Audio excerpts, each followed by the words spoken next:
좌우에 한 번 더 얘기하시죠. 소개시키면 기적이 일어납니다. 감사합니다. 여러분, 우리는 마지막 부탁 시리즈를 본의 아니게 계속하게 됩니다. 사실 제가 마태복음 끝날 즈음에 약 2달쯤 전에 이렇게 해야겠다 하는 마음을 가졌고, 사실 더 앞서서는 제가 8월 달에 이렇게 해야겠다는 마음을 기도 중에 많이 받았기 때문에 우리 각 복음서의 마지막을 보고 있습니다. 그러면서 혹시나 제가 어떤 선입견을 갖지 않고 각 복음서마다 공통적으로 강조하는 게 있습니다.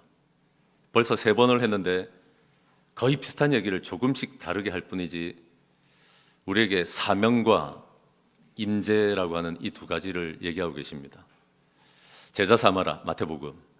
요한복음, 양떼를 쳐라. 여러분, 그리고 우리가 함께 보았던 마가복음에서는 온 천하에 다니며 복음 전파하라. 사명을 주십니다. 근데 이 사명이 있는 사람들이 자꾸 놓치는 게 뭔가 하면, 요한복음에서는 예수님 돌아가시기 전에 3장에 걸쳐서 성령님에 대해서만 얘기합니다. 얼마나 중차대한지 아셨습니다. 당신이 사명만 있는 뼈다귀 같은 신앙생활을 할 줄 아셨다고요. 대단한 겁니다. 보통의 사람들은요, 기독교 역사가 우리나라가 140, 50년밖에 안 되기 때문에 대부분은 사명도 없이 삽니다. 기복적으로 절에 다니는 거나 교회 다니는 거나 비슷하게 삽니다. 그냥 뭐 내가 복 받으면 되고 내 자녀 잘 되면 되고 이렇게 삽니다.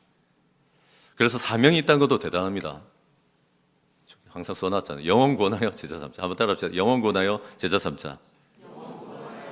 그게 우리 교회의 헛된 구호가 아니고요, 성경에 나타나 있는 사명을 집약해 놓은 겁니다. 근데 이 사명 있는 사람들의 치명적인 약점이 뭔가 하면 능력이 없다는 거예요. 그 능력은, 하늘과 땅에 속한 모든 능력은 우리 하나님께로부터만 옵니다.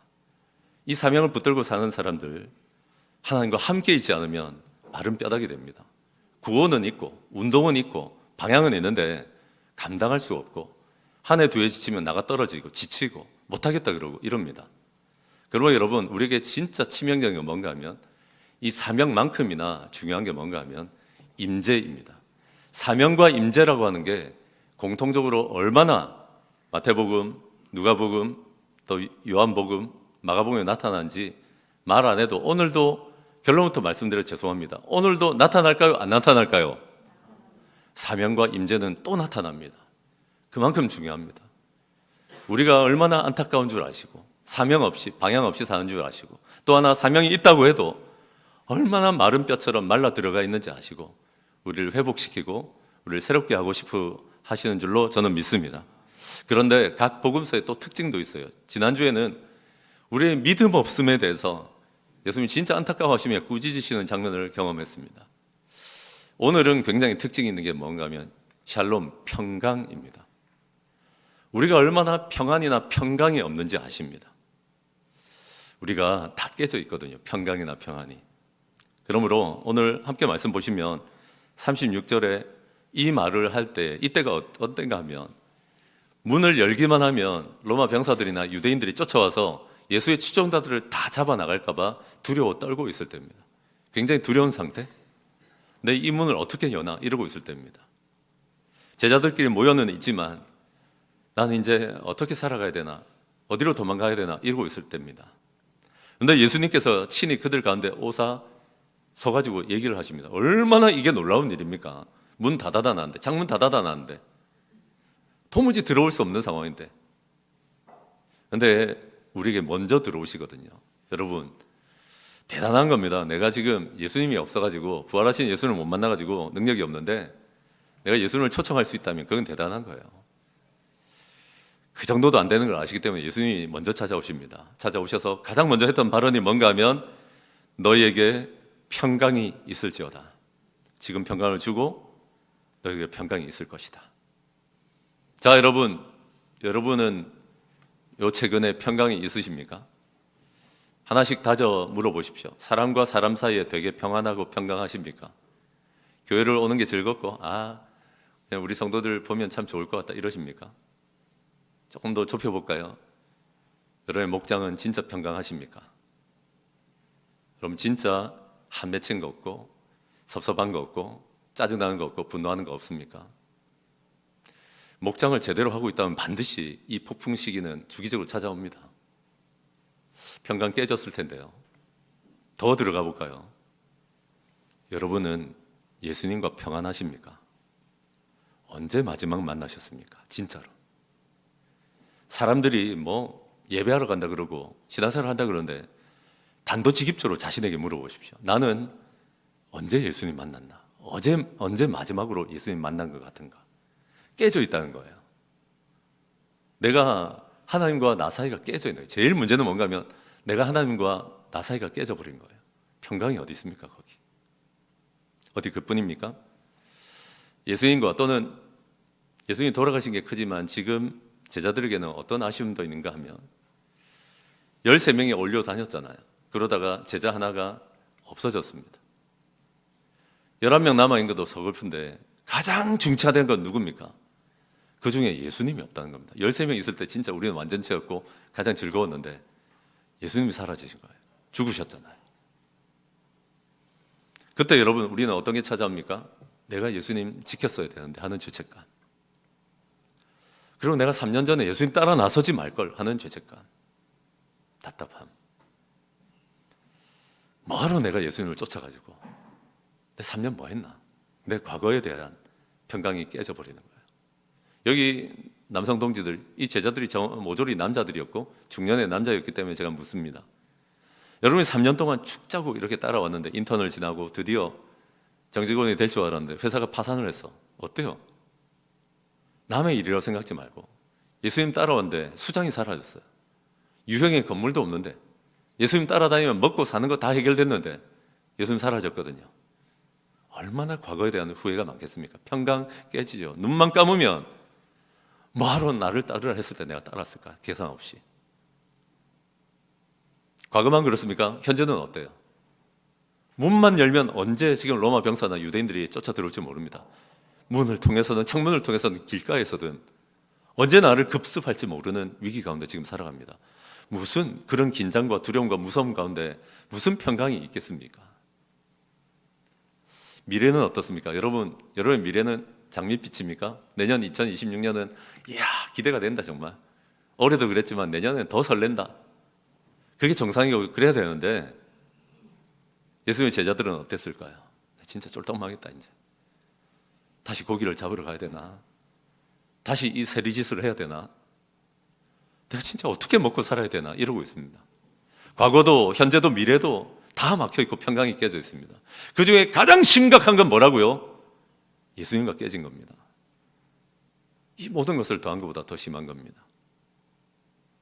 그런데 여러분, 예수님이 찾아오셔서 가장 먼저 하신 일은 뭔가 하면 너 평강이 깨져 있구나. 너에게 평강 있을지어다. 한번 따라합시다. 평강은 수동적입니다. 아이 막 평안한 척하고 평강 있는 척하고 그럴 거 없습니다. 다 아세요, 주님은. 우리에게 얼마나 평강이 없는지 아십니다. 자식놈하고 뭐가 잘못돼도, 부부간에 조금만 뭐 해도, 목장 식구고 조금만 틀어져도 당신은 무슨 평강이 있겠습니까? 그런 우리를 알고 계시다고요. 평강이 있을지어다.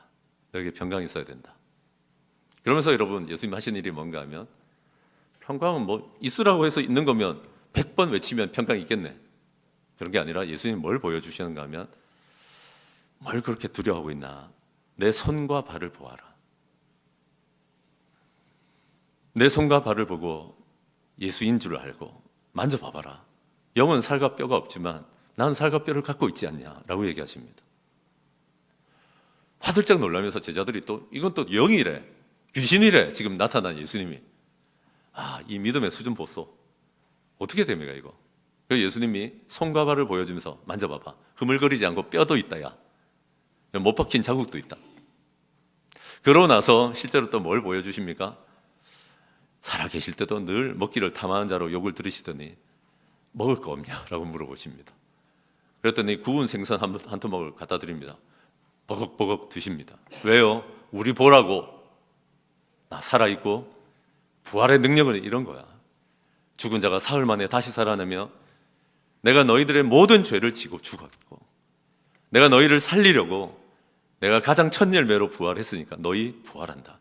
이 부활은 귀신으로 살아나는 게 아니고 먹고 마시며 하나님 주신 완전히 새로운 몸으로 태어나는 것이야. 여러분, 십자가와 부활을 다시 만날 때까지는 평강이 회복 안 됩니다. 십자가와 부활의 예수님을 다시 만나기 전에는 이 평강이 회복되지 않습니다. 거짓말하지 마세요. 사람이 이렇쿵, 내 상황이 이렇쿵. 아니에요. 평강은 그렇게 오는 게 아니에요. 잘 보시면 똑같은 일을 겪어도 전혀 다른 평강으로 인생을 사는 분들이 있어요. 저 사람은 저럴 수 없는데? 저 사람은 지금 무너져야 정상이고, 저 사람 지금 죄책감 가운데, 저 사람 지금 무서움 가운데, 저 사람 미래에 대한 낙심 가운데 살아야 되는데 전혀 그렇지가 않은 거야. 오늘날 예수 믿는 사람들은 이런 것을 보여줘야 됩니다. 자식이 안 될 수도 있고, 여러분 내 건강에 문제가 생길 수도 있고, 재정에 문제가 말릴 수도 있고, 내년에 보이지 않을 수도 있지만 평강할 수 있어야 됩니다. 왜요? 따지고 보면 십자가에서 내 죽음을 대신 죽으신 분이 계시고, 따지고 보면 나는 죽어서 부활할 것이거든요. 그걸 마귀가 알고 계속 조롱하는 거예요. 뭔가 하면, 야, 너 그러다가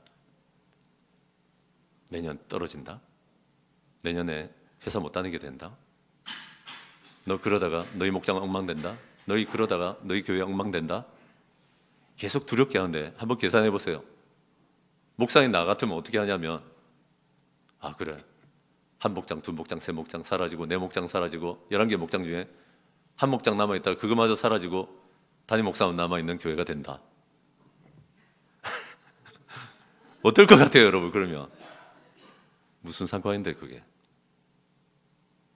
내가 주님 사랑하고 주님 섬기려 하다가 진짜 내가 못 나가지고, 성도들 다 돌아가실 분은 돌아가시고, 이사갈 사람 다 가버리시고. 여러분 제가 하는 얘기는 싫어요. 다 어떤 목장들이 특히 분가하고 나면 두 가정쯤 남아 있었는데 두 가정은 다 이사를 가버리더라고. 그럼 그 목자 뭐해요? 뭐해? 비교하죠. 막 나는 왜 이럴까? 뭐하러 분가를 했을까? 막 이러고 있거든.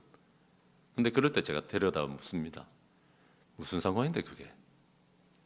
하나님이 하라고 하는 일을 하고 하나님이 있으라는 곳에 있으면 되지. 사단은 이걸 되게 싫어해요. 우리가 다 헤아려 보는 거. 마지막에 죽겠지 뭐. 그러다가 내가 죽으면 뭐 부활해가지고 하나님 나라에 있을 건데 왜?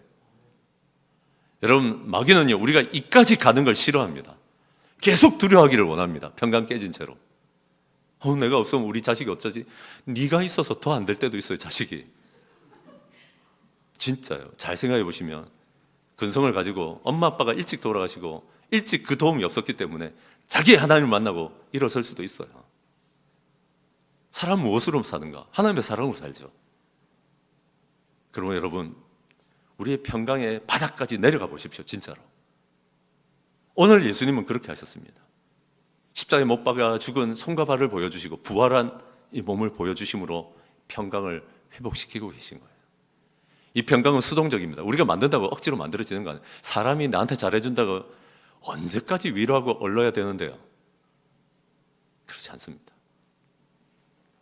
한번 따라합시다. 평강은 수동적입니다. 달라고 하면, 달라고 안 했는데도 찾아오시는데 안 주시겠습니까? 이번 한 주부터 기대하십시오. 하나님, 나는 이런 평강이 깨졌는데, 인간관계의 평강, 목장에서의 평강, 교회에서의 평강, 부부간의 평강, 자식과의 평강, 돈과의 평강, 나 다 깨져 있는데 저 좀 살려주세요. 그리고 나 진짜 의심하고 두렵고 무서웠습니다. 어떻게 될까 봐, 인생 어떻게 될까 봐, 남들 눈에 어떻게 될까 봐. 여러분, 남들 신경 안 써요. 되게 걱정해 주는 것 같죠? 걱정도 안 해요. 피난도 그뿐이에요. 그뿐. 그러므로 수동적으로 주님께서 주시는 평강을 받아 누리시는 한 주, 또 한 해 마무리가 되시는 저와 여러분 되시기를 바랍니다. 둘째로 한번 따라합시다. 평강은 확장성이 있습니다. 한 번 더 할까요? 평강은 확장성이 있습니다. 평강해야 확장이 좀 일어납니다. 오늘 말씀 보니까 이제 밥을 다 잡수시고 나서 예수님이 44절에 이렇게 얘기하십니다. 내가 전에 말했잖아. 모세의 글, 선지자의 글, 시편을 통해서 이런 일이 일어날 거라고 말했잖아. 어떤 거요? 십자가와 부활. 이거 다 나를 가리켜 했던 얘기잖아. 그러면서 마음을 열어서 성경을 깨닫게 해주십니다. 여러분, 평강하지 않을 때 성경 막 읽으려고 그리고 여러 좋은 말씀 들으려고 그러는데 그거 안 들어가요. 평강해야 들어가요. 이 평강이 회복되기 시작하니까 마음을 열어서 성경을 깨닫게 하셨다라고 45절에 얘기합니다. 그러면서 다시 한번 요약하십니다. 그리스도가 고난받고 제3일에 부활하여 살아날 것, 이거 말하지 않았냐, 깨닫게 하십니다. 여러분 깨닫고 계세요? 그 십자가의 죽음이 여러분에게 진짜 역동하고 계세요? 근데 뭘 그렇게 두려워하세요? 죽음도 두려워하지 않아도 돼요. 십자가에서 내 죽음을 죽으셨어요. 여러분 부활의 능력을 진짜 경험하고 계세요? 죽을 것 같아요? 아니요. 죽음에서도 살아나신 분이 뭘 못 도우시겠어요? 근데 여러분 교회는 그렇게 주구장창 다니는데 십자가와 부활의 능력하고는 아무 상관없는 신앙생활하는 사람 많아요. 말씀을 열어서 깨닫게 해주셔야 됩니다. 그리고 또 하나, 이런 공통적인 얘기가 아니라 누가복음에 나타나는 굉장히 특징적인 얘기를 하나 하십니다. 이뿐만 아니라 47절, 또 예수의 이름으로 죄 사함을 받게 하는 회개가 예루살렘에서 시작해서 모든 족속에 전파될 것을 기록하지 않았냐. 죄 사함 받게 하는 회개가 너희들로 말미암아서 온 세상에 퍼져야 된다. 복음 전파의 또 다른 이름입니다. 왜냐하면 이건 뻔한 얘기인데 죄 사하는 회개하지 않으면 하나님 만나지 못합니다. 똑같은 얘기예요. 그래서 근데 너희들이 이 일의 증인이 되어줘야 되거든. 여러분 자기가 경험한 적도 없는 걸 말하고 자기가 경험하지도 않았고 맛보고 듣고 보지도 않은 일을 말해야 되는 사람을 위증자라고 합니다. 너희는 내 증인이 될 것이다. 예수 그리스도의 십자가와 부활의 증인이 될 것이고, 그래서 내 인생을 진짜 죽음에서 살리시고 살 소망이 되게 하시는 그 십자가와 부활을 증거할 수 있어야 됩니다. 나에게 강타한 십자가와 부활의 능력이 있으면 이 불덩이를 안고 그냥 살 수는 없습니다. 또 한 가지는 뭔가 하면, 여러분 제가 물어봅시다. 여러분 자식들에게 회개를 가르칠 수 있습니까? 회개해본 사람만 가르칠 수 있습니다. 죄 사함을 얻게 하는 회개를 해본 적이 있어야 자식들을 가르치고 목원들을 가르치지. 한 해를 마감하고 있습니다. 얼마나 감사한 일 많습니까? 위로받은 일도 많고 응답도 많고. 맨날 그런 것만 합니까 여러분? 그럼 진짜 잘못한 거 없습니까 올해? 진짜 하나님이 참고 계신 거 없습니까? 하나님이 지난주부터 우리를 꾸짖고 계신 것도 있잖아요.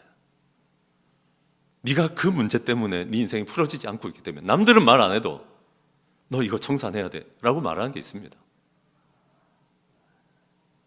여러분 남들은 그냥 웃어 넘겨도 너의 그 모습 때문에 목장이 안 되고 있어 라고 하는 거 있습니다. 남들은 그냥 지나가도 정말 우리 교회에 힘있게 일어날 수 있는데 어떤 한계에서 부딪히고 있다라고 하는 게 있습니다. 왜 우리는 하나님이 지적하시는데 그것을 있는 그대로 인정하고 자백하지 못합니까? 회개는 말로 하는 거예요. 하나님이 어떤 지적을 하시면 동의합니다. 내가 주인 아닙니다. 말씀하신 대로 저는 회개합니다. 이게 회개예요. 그런데 여러분 제가 얘기했잖아요. 140년 동안 이 땅 위에 복음이 어떻게 전파됐냐면 급하게 교회를 세우기 위해서 구원자는 가르치는데 주인을 안 가르쳐. 죄다 신앙생활을 어떻게 하는가 하면 자기 하고 싶은 대로 해요. 절이나 교회나 다른 게 뭔데요? 기도 많이 해가지고 내 자식 잘 되고 잘 먹고 남들보다 명예롭고 그거 하려고 교회 옵니까? 절이나 교회나 다른 게 있어야지. 살아계신 하나님이 우리의 주인이십니다. 하나님이 하라고 하시면 천하 내 고집 있고 감정이 있어도 순종하는 겁니다. 그게 안 되면 회개하면 되지. 하나님 내가 진짜 몰랐습니다. 나 이러면 안 되는지 몰랐습니다. 아무도 나한테 야단 안 쳤습니다. 내가 나이가 60이거든요. 여러분 제가 종종 하는 얘기는 당신 나이가 60, 70대면 아무도 야단 안 쳐요. 담임이나 치지. 그럼 당신이 예수님처럼 살고 있습니까 지금? 되게 위험한 신앙생활 하는데도 아무도 한 소리도 안 해. 그러면 안 돼요. 거기에 무슨 진짜 기쁨이 있습니까? 잘못 가고 있는데. 요한일서 1장 9절 같이 한번 읽어보실까요? 여러분의 목소리로 같이 읽습니다. 시작.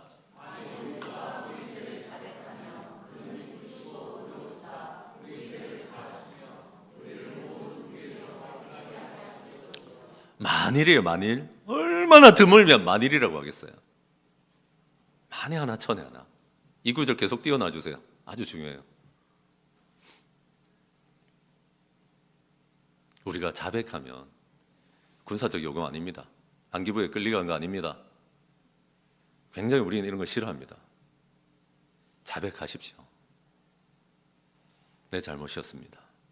다른 사람 비난하지 말고 내가 뭐 잘못했는지만 얘기하십시오. 우리가 자백하면 용서하십니다. 자백 안 하면 끝까지 추적하십니다. 어떻게 하나님의 사랑의 하나님만 알고 공의의 하나님을 이렇게 모를 수 있습니까? 뭐 멋대로 내가 원하는 대로 내 감정대로 다 해도 되는 그런 신앙생활을 원하십니까? 그건 교회가 아니에요. 그러면 여러분, 우리가 자백하면 반드시 용서하십니다. 그랬구나. 그래, 그건 네가 잘못한 거야.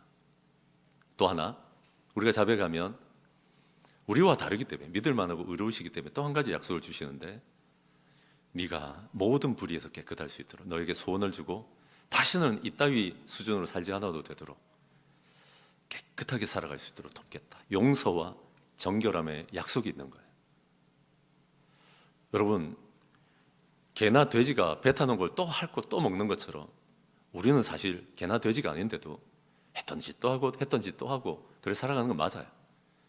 그래서 낙심이 돼요. 근데 여러분, 10년, 20년 가보세요. 반드시 그 죄와 싸우고 피 흘리기까지 싸운 사람들은 벗어나 있습니다. 얼마나 자유로운 줄 압니까? 원래 이건 안 되는 거야. 다른 사람 다 이렇게 살아. 아니에요.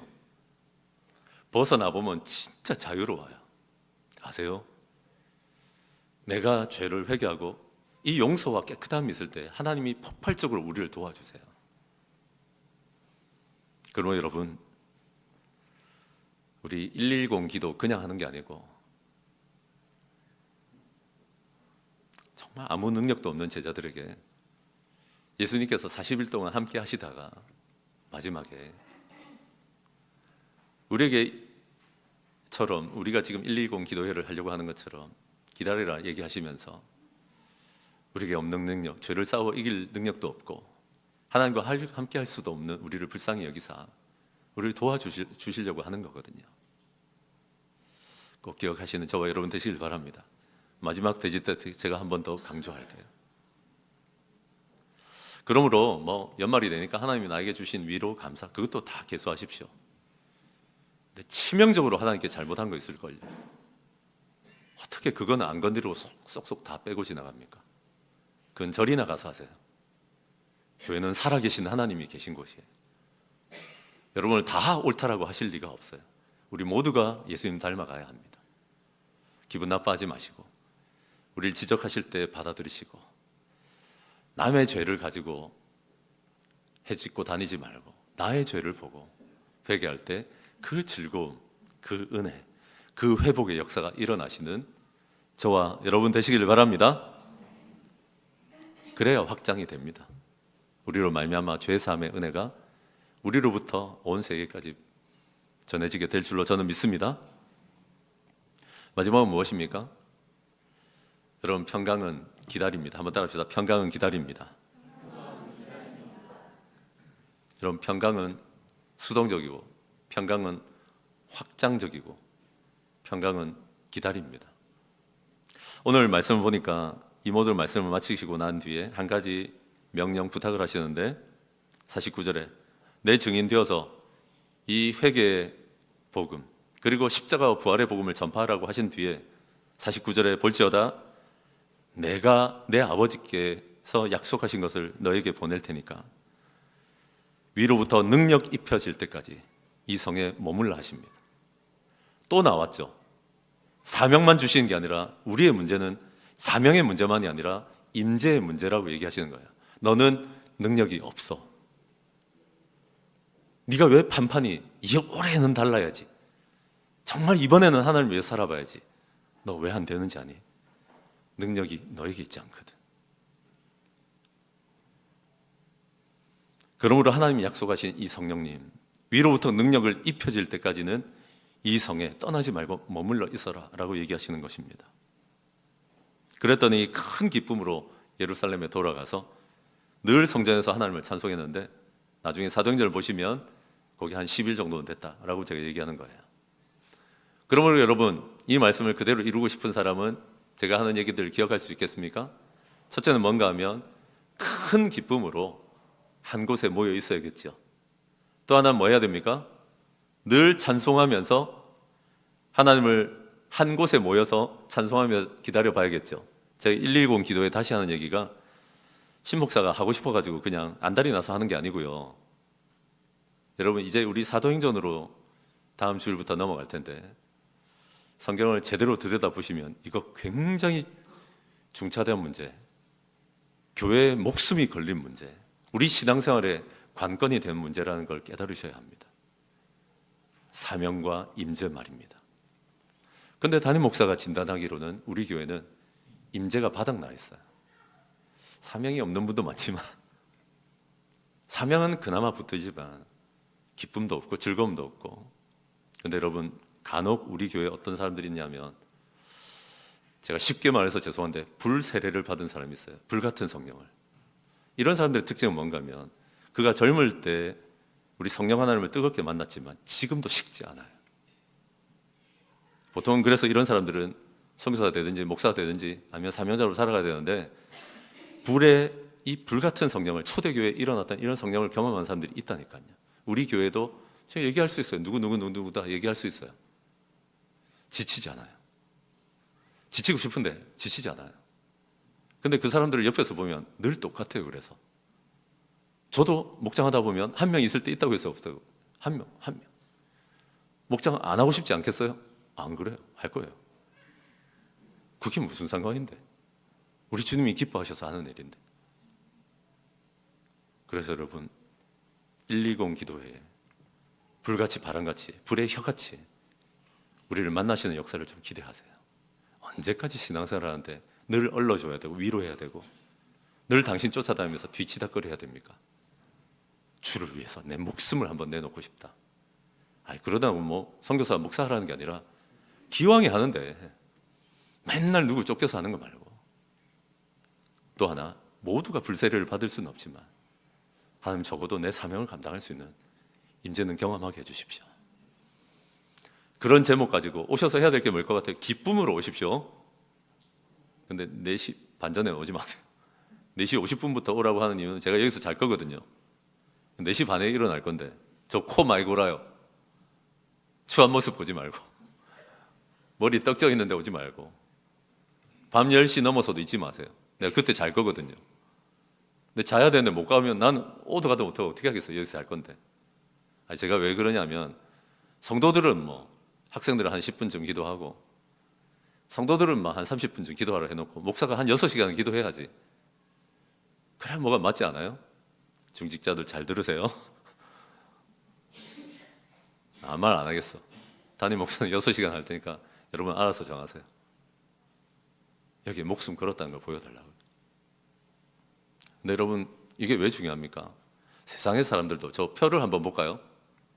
스티븐 코비가 성공하는 사람들의 7가지 습관이나 자기 강의할 때 꼭 나오는 얘기가 이거잖아요.